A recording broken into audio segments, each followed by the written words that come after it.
अब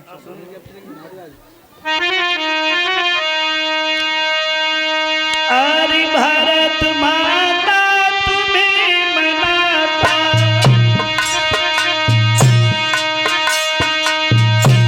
शीश झुकाता दास तुम्हारे है महारानी, तुम सुखदासी मानी सबके सन निजहारी।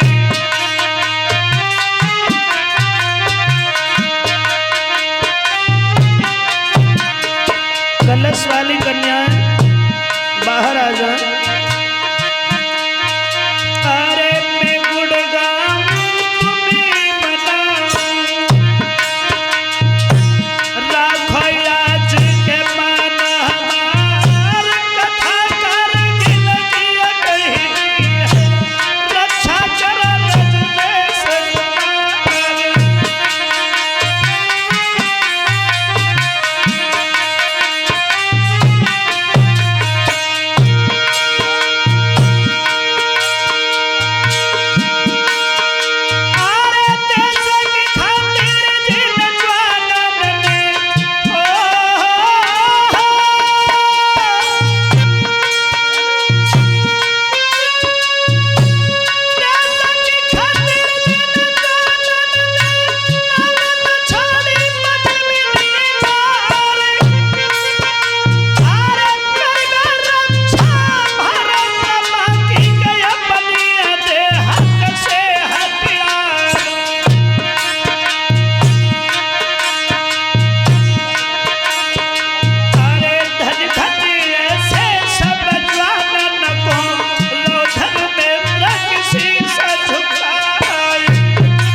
युद्ध छिड़ गया,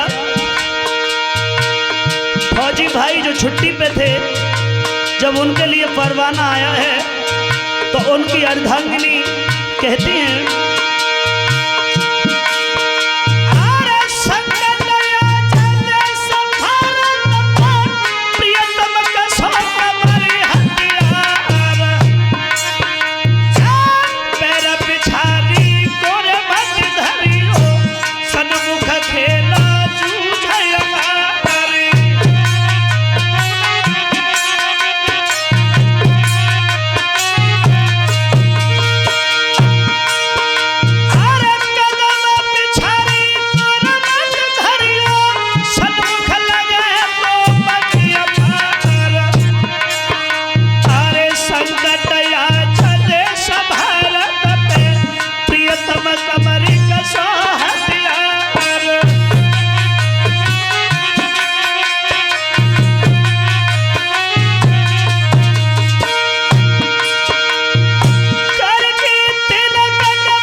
आओ देखें आगे कथा में।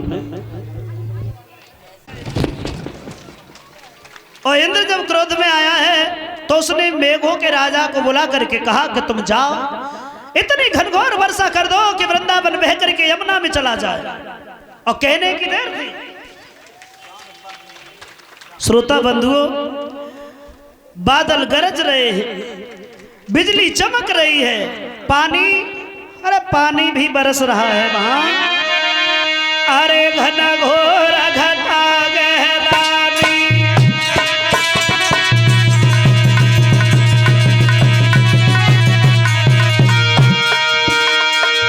अरे घना घोर घटा गहरानी, और फिर बरसन लागो पानी।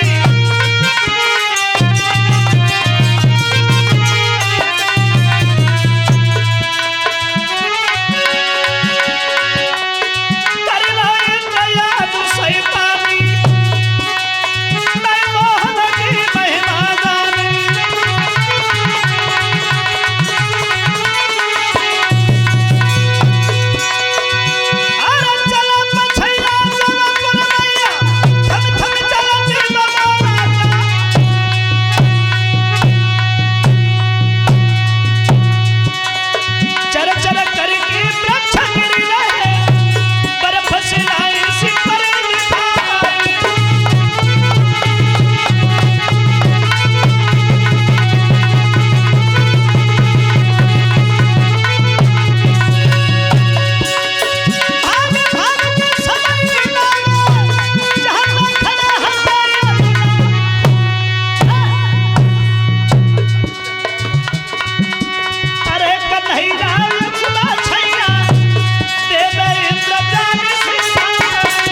जवाब दिया है, अब क्या करोगे मुरलीधर?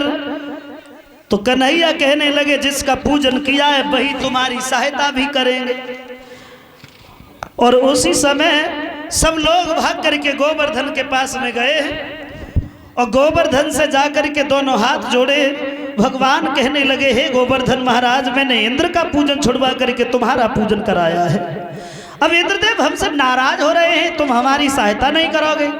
कहने की देर थी, गोवर्धन में करामात बन गई, गुब्बारे की भांति ऊपर को उठने लगे। भगवान नीचे घुस गए और जब नीचे घुसे, कन्हैया नीचे घुस गए। सबसे एक बात कही, अब देख क्या रहे हो, सब लोग अंदर आ जाओ।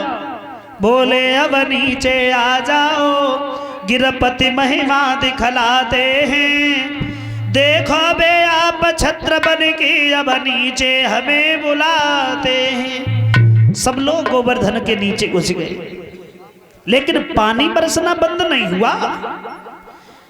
1-2 दिन नहीं, 3 दिन हो गए। तो यशोदा मैया बोली है, ग्वाला तुम बड़े निठुर हो, अगर थोड़ा थोड़ा सहारा लगाओ तो मेरे बच्चे को आराम मिल जाएगा। और मनसुखा ने जो इतनी बात सुनी, सोईबा ने लाठी लगाई। जवाब दो, अरे कन्हैया अब तू हट जा, क्योंकि जा घर में दूध दही माखन तूने खाओ, बा में हमने खाओ, तो भी कुछ ज्यादा ताकत ना। अब तो हम गोवर्धन को रोके रहे हैं। और जैसे ही भगवान ने हाथ हटाओ, सोई गोवर्धन फिर हिलने लगा। तो कन्हैया ने फिर उसे वही रोक दिया। लेकिन गोवर्धन में भी ये करामात बन गई, जो जल आता है वो जल जाता है, अब भाप बन के फिर उड़ जाता है। क्योंकि गिरी इतना ज्यादा गर्म हुआ,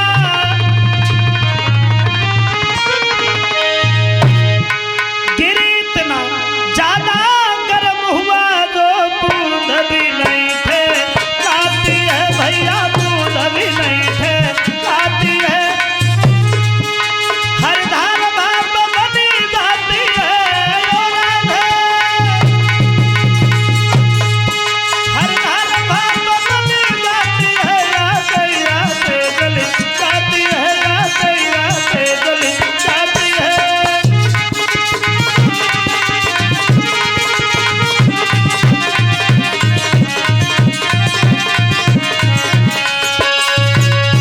भगवान कन्हैया देख रहे हैं कि गोवर्धन जल जो आता है वो जल जाता है, भाप बन के फिर उड़ जाता है। उधर राधा घिर गई उसी जगह। कन्हैया जहाँ गोवर्धन को धारण किए थे, घूम करके राधा भगवान के सामने पहुंची और कन्हैया को गोवर्धन धारण किए हुए देखा। वो दृश्य देख करके राधा हंसने लगी और राधा को हंसत बहु देखो सोई कन्हैया हंस दे। और कन्हैया जब हंसे, सोई बात बिगड़ गई। मुस्काहट से हिल गई बाहें, गोवर्धन डगमग डोली उठा। ओ राधा पीछे हट जाइयो, दामा भकियाई की बोली उठा। दामा ने आवाज लगाई, राधा पीछे हटो, अगर गोवर्धन गिर गया सबकी चटनी बन जाएगी इसके नीचे। कन्हैया बोले, दामा तुझे नहीं पता है, हम केवल गोवर्धन का भार सहन कर रहे हैं, राधा आने वाली हवाओं को रोक रही है। बोले तो अच्छी बात है, फिर क्या मुसीबत, करे रहो खड़ा। और उसी समय 7 दिन हो गए, पानी बरसना बंद नहीं हुआ है। इंद्र ने देखा है कि चलो अब देखते हैं चल के। अब तो गोवर्धन वृंदावन बह करके यमुना में चला गया होगा, एहरावत लेकर के आया है। तो क्या देखा है कि उधर धूल उड़ती नजर में आई, समझ गया कि जरूर भगवान का अवतार हो गया। कन्हैया से इंद्र ने आकर के क्षमा याचना की। कन्हैया ने तब गोवर्धन वहीं रखा और सभी यादवों को लेकर के ये वृंदावन में चले आए। लेकिन सवाल ये खड़ा होता है कि भगवान ने ऐसा किया क्यों? तो इसमें थोड़ा त्रेता युग का प्रमाण मिलता है कि त्रेता युग में पुल का निर्माण जो कर रहे थे, लंका पे चढ़ाई करने के लिए भगवान श्री राम भालू बानर पत्थर ला रहे थे। हनुमान जी हिमालय की तलहटी में गए हैं, गोवर्धन से कहा है कि तुम चलो, भगवान तुमसे कुछ अपना काम निकालेंगे और हम तुम्हें भगवान के दर्शन भी कराएंगे। तो जवाब दिया है, कोई बात नहीं, चलो। रास्ता में आ पाए तब तक सूचना मिली कि गोवर्धन को भाई छोड़ो, क्योंकि पुल का निर्माण पूर्ण हो गया। हनुमान जी छोड़ के चले तो जवाब दिया, हे पवन के पुत्र, तुमने तो हमें कहीं का नहीं छोड़ा। तुमने कहा था भगवान के दर्शन कराएंगे, वो भी नहीं। कहा था भगवान कुछ काम निकालेंगे, वो भी नहीं। कहीं का नहीं छोड़ा तुमने। तो श्री राम से जाकर के हनुमान जी मिले हैं तो कहा है कि जाकर के गोवर्धन से कहो अभी नहीं, द्वापर युग में दिन रात दर्शन देंगे उन्हें, और एक दिन उनकी पूजा भी कराएंगे। और उस वरदान को पूर्ण करने के लिए भगवान ने गोवर्धन का पूजन कराया।